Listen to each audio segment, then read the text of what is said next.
Today, I want to talk about Men's Mental Health Awareness Month, it being June. I'm going to play a little intro for you guys. Hopefully, it might not be too long, but I want to take this one pretty serious. So, y'all stay tuned.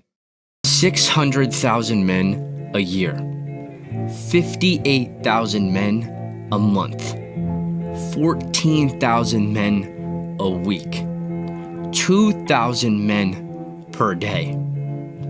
That is roughly 86 men per hour and roughly 2 every single minute. There's 10,000 times more going on inside the head of a man than you have any idea.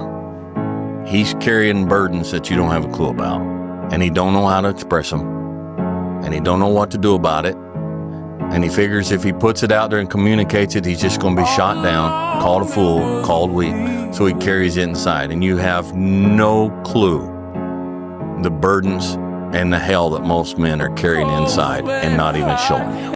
I needed somewhere to take my mistakes. I didn't want my family to see me cry.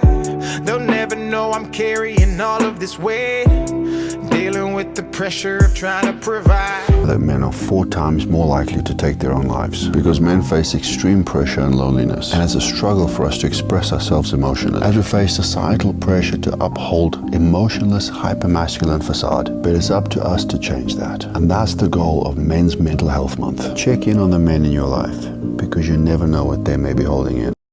What's good, everybody? Welcome back to Front Porch Files. Just remember, if you guys are digging this, just go ahead and hit that subscribe button. It is June.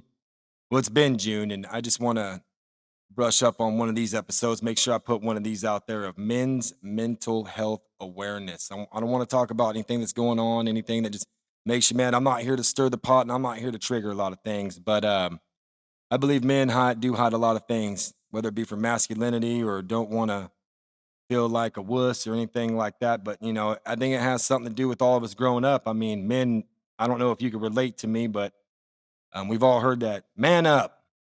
Boy, back in my day, ain't nothing wrong with you.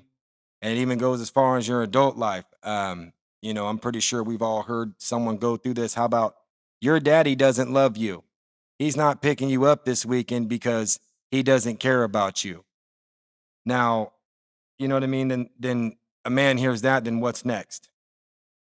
You got to brush it under the rug, hide behind a fake smile, go to the bar, overeat, drink, drown yourself in work. Does all this sound familiar? I think a lot of it has to do with PTSD. So look, what I'm trying to say is I'm not here to stir the pot. I just want to tell you all that you're not the only one. You're not the only one going out there.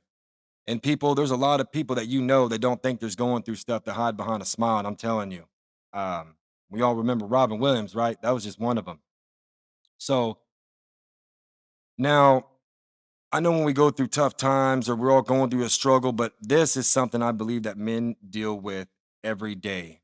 And I want to give you a little story. Going through stuff and having all that, and then you decide I'm going to try to do something very challenging while dealing with something, like getting sober, for instance. I'll let you guys in on a little something. September 17th, 2024. It's kind of like my holiday.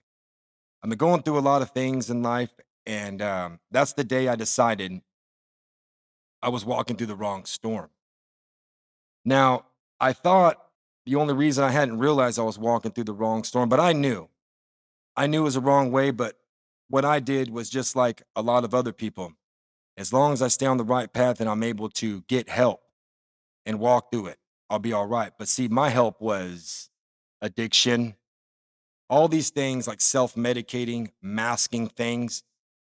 And I thought this is the only road, but then I looked over and I seen another road, the road that nobody wants to go on because it's the road that you're supposed to be on. But there's a light at the end of the tunnel. The only thing is why we don't go on it is because it's 100% hell every single day. And the only satisfaction you get is by the end of the day when you close your eyes and you could say, God, I want to live tomorrow, rather than God not wake me up because you made it through another one. And that, my friends, is called real life. And what I mean by that is going out and masking things. We all know it's not the right thing to do, but we all feel it's the right thing to do because it gets us through the day and we feel like we don't get in trouble or no harm, no foul, no harm, no done. So we just keep on doing it and doing it and doing it. None of us want to take that other path. But that doesn't mean that you shouldn't take that other path. Sorry, I'm really trying to stay on track here. And a lot of people think that other path is just going to be you and yourself alone with God. And I don't know how you guys believe in God or all that, but I know walking with just me and God alone can be very tough at times because you'll be searching for answers and you'll have all this alone time and you don't want the alone time that's supposed to be good for you turn into isolation. And sometimes it does. But yet, after we're sitting on the couch, we're putting our hands in our face, crying, whatever, and then we finally go out and meet our buddies. We want to hide behind that smile and act like everything's done because we've already got out all the sadness. And then we go, oh, well, now we can go mask. Now we can go have fun and relate to people and talk to people with different problems, like they all relate. And, it's just a whole big mess. You guys know what I'm talking about. And what I did, September 17th, I said, all right, that's it. I'm gonna get on that road. So I did. And I'll tell you what, it's been 100% hell. And I thought that it was just going to be me, God, and my, just the alone time. And there is help out there. A lot of people think there isn't, and a lot of people think that I need to go to AA or NA. But how about just regular therapy? Now I know a lot of people are going to knock it and say, "Oh, I tried therapy," because I was one of them. And I've went in there and sat down and pretty much said, "All right, tell me what to do." Oh, exactly. You don't know why, and one session or two sessions ain't gonna do it, and that ain't how it is. If you're gonna go in there and give 10%, the only thing you're gonna get back is 10%. Now, the type of therapist I believe, I'm not going to one that has anything to do with AA, NA, or religious purposes just because I take those into my own perspective. Now, what I want to know is how I function and how I work. And then when I start figuring myself out, that's when I implement all the other stuff. Now, don't think that God isn't in that room with me and he doesn't see this conversation that I have with my therapist and my case manager because, hey, they are there to help. And if anybody says, oh, therapy's for crazy people, I guarantee those people are just scared to take the step that you are taking.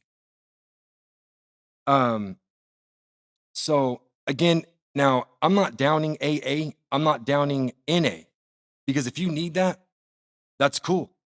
If you want to get involved that and if you need to get involved in a lifestyle like that in order to stay on the right path, great, do it.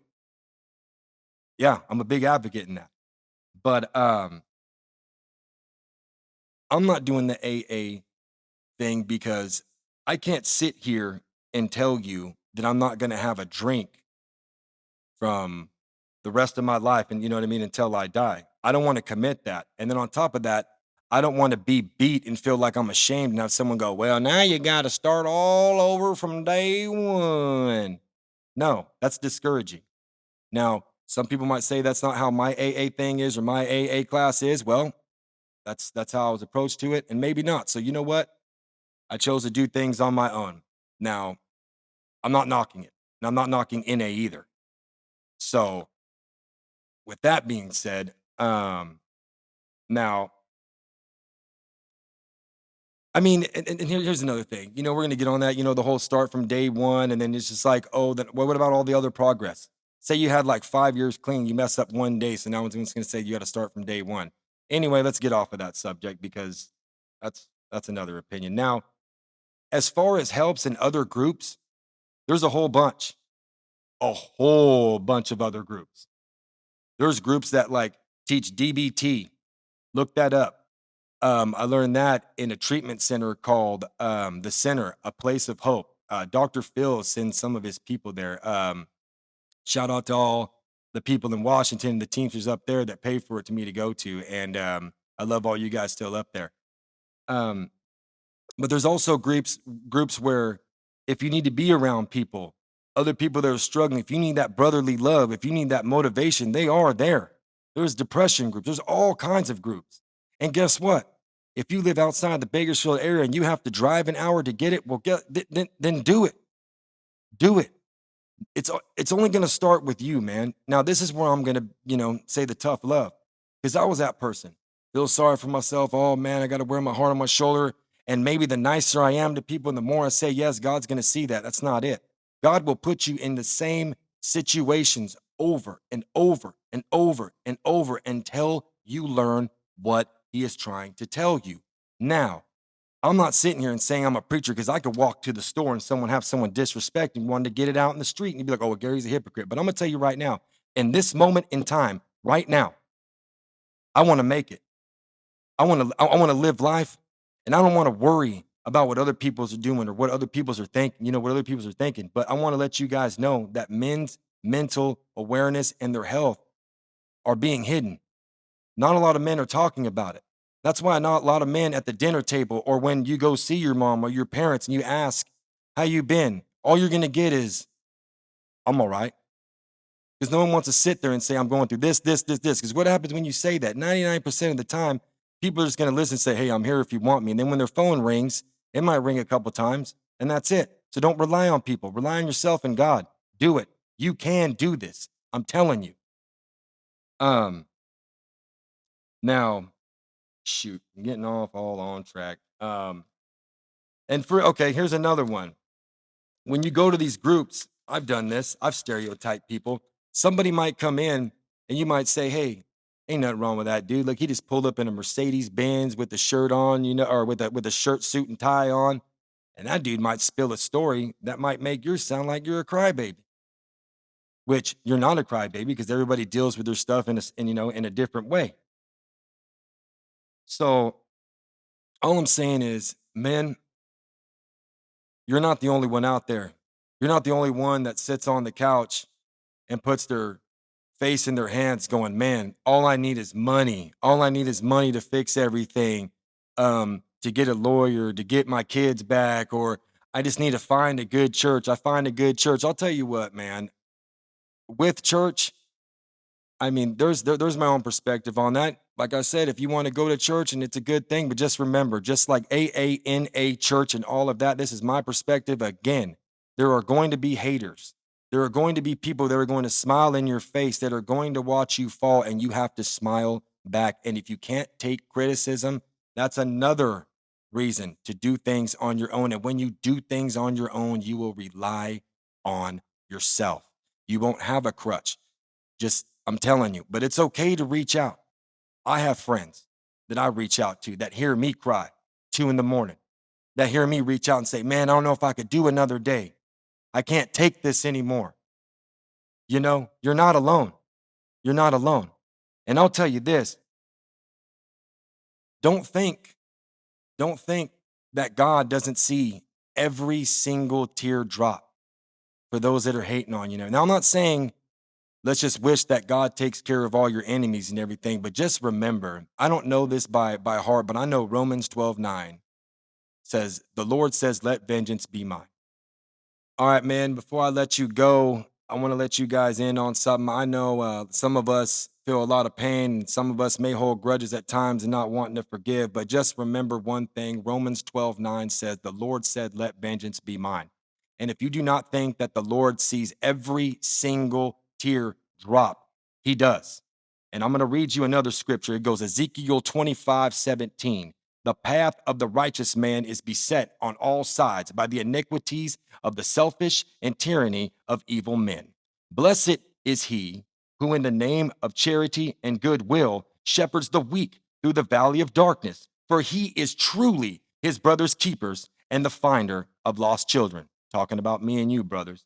And I will strike down upon thee with great vengeance and furious anger those who attempt to poison and destroy my brothers. And you will know my name is the Lord when I lay my vengeance upon thee. Now, I'm going to tell you, don't listen to those 2 verses and get all jacked up and say, oh, yeah, the Lord's going to bring back, he's going to avenge all my enemies. I'm going to tell you right now, He's going to take care of them. But remember, you have to forgive those people who done you wrong. And I'm going to be the first person to tell you, I'm still working on it. Y'all be good. Y'all take care. God bless you. You have a good night. And men, it's okay to cry and it's okay to ask for help. I love you.